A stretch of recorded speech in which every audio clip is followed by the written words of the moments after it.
জন্য মমতা ব্যানার্জি বলেছে এই কথা যে একজনের যদি ভোটের নাম কাটা যায় আমি আইনি লড়াই করব? একটা ভিডিও পুরো প্রুফ দেখাতে পারবেন? অভিষেক ব্যানার্জি একবারের জন্য বলেছে যদি থাকেন আমাকে দেন যে কারো পশ্চিম বাংলার একটা বৈধ ভোটারের নাম কাটা গেলে আমরা আইনি লড়াই করব? একবারের জন্য বলেছে? বলেনি। কিন্তু আমরা বলছি আমরা আইনি লড়াই করব। তাহলে আমাদেরকে যারা মারছো আমরাই তোমার ভোটাধিকার বাঁচানোর লড়াই করছি। একটু শুনিয়ে দিতে চাই, আমার আপনার বড় ভাইজান পীরজাদা আব্বাস সিদ্দিকী আমাদেরকে নির্দেশনা দিয়েছে এসআইআর এর কোনো একটা বৈধ ভোটারের যদি নাম বাদ পড়ে আপনাদেরকে চিন্তা করতে মানা করেছে, আমাকে সুপ্রিম কোর্টে গিয়ে লড়াই করার কথা বলেছে।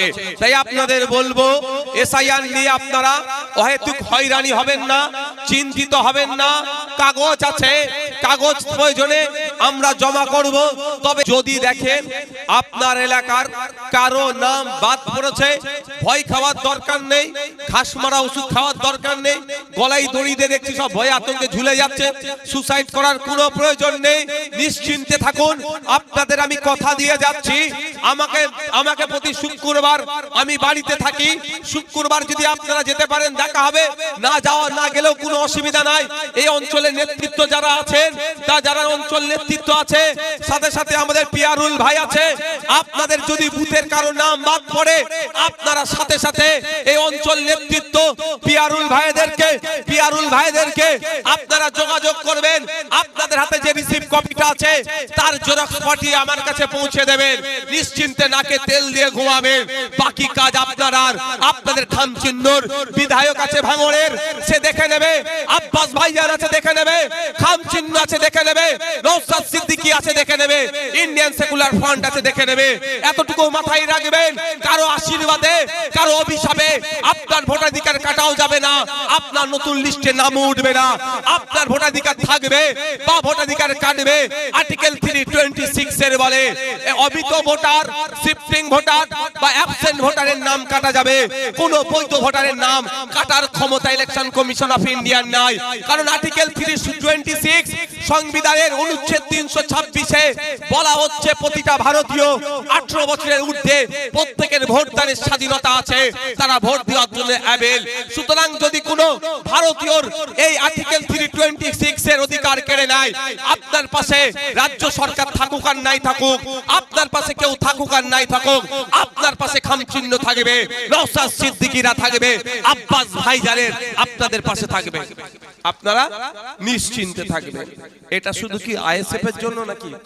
আমি কথা বলে যাচ্ছি, আর গত রাত থেকে যারা আইএসএফ এর ব্যানার ছিঁড়েছে, আইএসএফ এর পতাকা ছিঁড়েছে, আইএসএফ এর ছেলেদেরকে গালাগালি করেছে, আইএসএফ এর ছেলেদেরকে ঠেলাঠেলি করেছে, আইএসএফ এর ছেলেদেরকে মানসিক শারীরিক ভাবে অত্যাচার করেছে, তাদেরকেও বলে যাচ্ছি কানটা খাড়া করে একটু শুনে রাখুন। এই মূল্যবোধের রাজনীতি আইএসএফ করে, হিংসার পরিবর্তে হিংসার রাজনীতি করে না। কেউ চোখ তুলে নেওয়ার পরিবর্তে যদি চোখই তুলে নেওয়া হয়, পৃথিবীটা একদিন অন্ধে ভরে যাবে। সুতরাং আমরা ওই রাজনীতি করি না। আমি আজকে এখান থেকে বলে যাই, যে ভাইয়েরা আমাদেরকে ডিস্টার্ব করলো সেই তৃণমূলের ভাইদেরও বা তার পরিবারের কারো যদি এসআইআর এর নাম কাটা যায় কিন্তু অবৈধ পন্থা অবলম্বন করে নাম কেটেছে, আমি আপনাদের কথা দিয়ে যাচ্ছি, সেই ভাই আমাদের সাথে যদি গোপনে যোগাযোগ করে সেই ভাইয়ের হয়েও নওশাদ সিদ্দিকী সুপ্রিম কোর্টে আইনি লড়াই করবে। আজকে এটা বলে যাচ্ছি আমি। আমরা অন্যদের মতো রাজনীতি করি না, মেরেছে মারো এই রাজনীতি করি না। আমরা মূল্যবোধের রাজনীতি করতে চাই, সৌজন্যতার রাজনীতি করতে চাই, আমরা হিংসা মুক্ত সমাজ ব্যবস্থা চাই।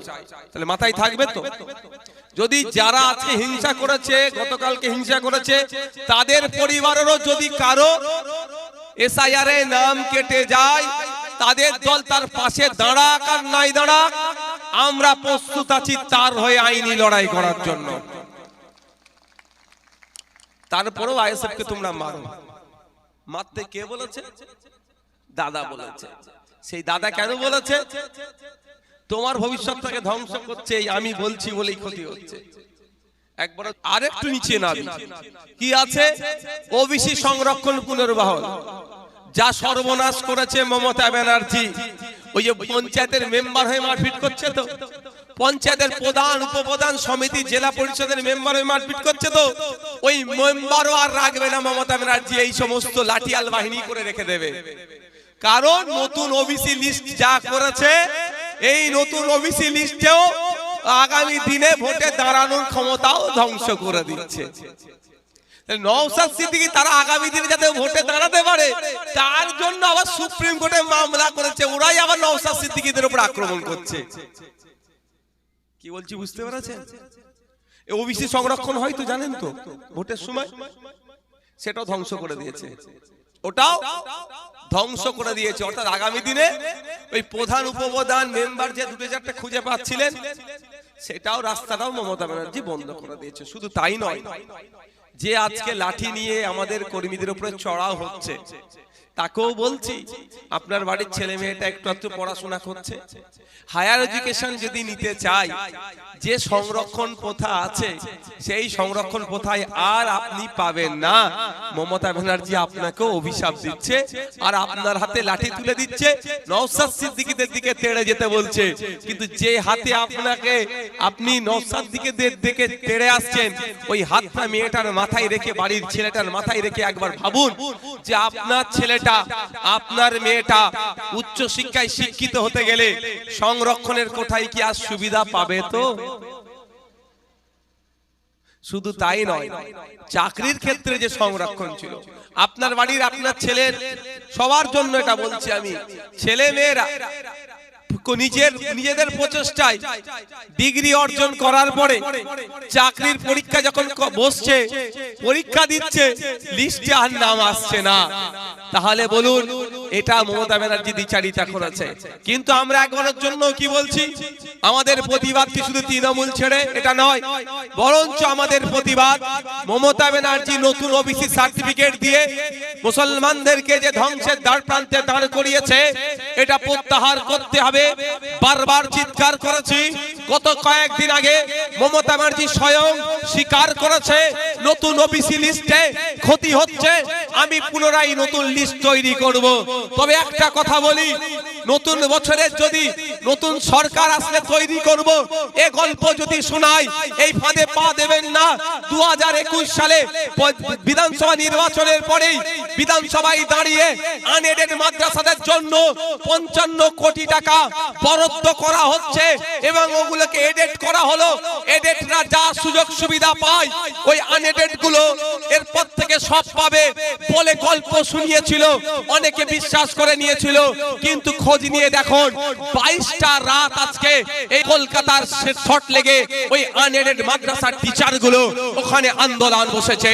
আপনারা শুনলে অবাক হবেন, যারা আমাদের দিকে লাঠি নিয়ে তেড়ে আসছেন তাদেরকেও বলছি, আপনার বাচ্চাগুলো কিন্তু আনএডেড মাদ্রাসাতে যায়, খোঁজ নিয়ে দেখুন স্কুলের পাশে কুকুরের বাচ্চা থাকলে মমতা ব্যানার্জি নির্দেশ দিচ্ছে তাদের খাবারের ব্যবস্থা হবে। কিন্তু এই তৃণমূলের নেতাদেরকেও বলছি, আপনার বাচ্চারা যে আনএডেড মাদ্রাসায় গিয়ে যায়, ওই আনএডেড মাদ্রাসার বাচ্চাগুলোকেও মিড ডে মিল দিচ্ছে না। একটু ভাবার চেষ্টা করুন, কেন আইএসএফ কে আটকানোর চেষ্টা করছে? আইএসএফ পয়েন্টে কথা বলছে কুকুরের বাচ্চাদেরকে মিড ডে মিলের ব্যবস্থা করা হলো, আপনার বাচ্চাকে কিন্তু মিড ডে মিলের ব্যবস্থা দিচ্ছে না। এটা স্পষ্ট ভাষায় বলছি, গায়ে লাগলেও কিছু করার নেই।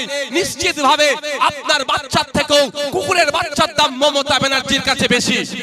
খারাপ লাগছে, কিচ্ছু করার নেই। আমার বাস্তব কথা বলছি, স্কুলের ধারে যে কুকুরের বাচ্চা থাকে, তো ওদেরকে একবেলা খাবার দিতে হবে মিড ডে মিল থেকে, তার নির্দেশনা মমতা ব্যানার্জি দপ্তর দিচ্ছে, স্কুল এডুকেশন দপ্তর দিচ্ছে। আর আপনার আমার বাচ্চাগুলো যেগুলো আনএডেড স্কুলে পড়ে, আনএডেড শিক্ষা প্রতিষ্ঠানে পড়ে, সেইখানে মিড ডে মিল দীর্ঘদিন ধরে চাইছে, দিচ্ছে না। নিশ্চিতভাবে মমতা ব্যানার্জির কাছে আপনার বাচ্চার থেকেও কুকুরের বাচ্চার গুরুত্ব বেশি। সেই জন্য কুকুরের বাচ্চাগুলোকে আপনার মিড ডে মিল দিলেও আপনার বাচ্চাকে মিড ডে মিল দেওয়ার কোনো ভাবনা নেই। আপনার বাচ্চার মানে যারা আজকে আমাদের গতকাল থেকে আমাদের কর্মীদের উপর অত্যাচার চালিয়েছে, তাদের অনেকের সন্তান দেখবেন আনএডেড গুলোতে পড়ে। বুঝতে পারছেন আমি কি বলছি? লাঠি নিয়ে আপনি আমাদের দিকে তেড়ে আসছেন। আমরাই আপনার সন্তান যদি মিড ডে মিল পাই তার কথা বলছি, আপনার সন্তান ব্যাগ পাই তার কথা বলছি, আপনার সন্তান জুতো পাই তার কথা বলছি, আপনার সন্তান কিভাবে ইউনিফর্মটা পাবে তার কথা বলছি। আর আপনি আমাদের দিকে লাঠি নিয়ে তেড়ে আসছে না। আমাদের থেকে বোকা আর কি আছে? আমি ওর হয়ে কথা বলছি, কিন্তু ও তো অবুঝ, ওকে এগুলো বোঝানো হয়নি, ওই জন্য লাঠি নিয়ে তেড়ে আসছে। আর আমি এগুলো বোঝাবার চেষ্টা করছি। আপনার কষ্ট করে মেহনত করে আপনি আমি আমরা বাচ্চাটাকে বড় করলাম। নতুন মমতা ব্যানার্জি যে সার্টিফিকেট দিয়েছে, কেমন সার্টিফিকেট জানেন?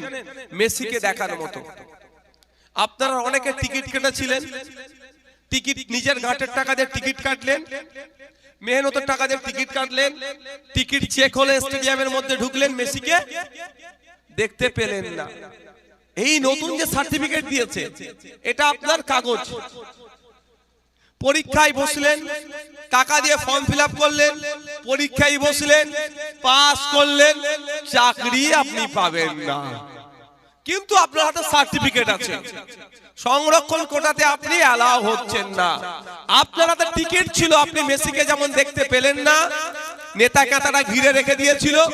নতুন যে সার্ভে করে ওবিসি লিস্ট বানিয়েছে, এই ওবিসি লিস্ট এমন বানিয়েছে যে আপনি আর চাকরি পাবেন না।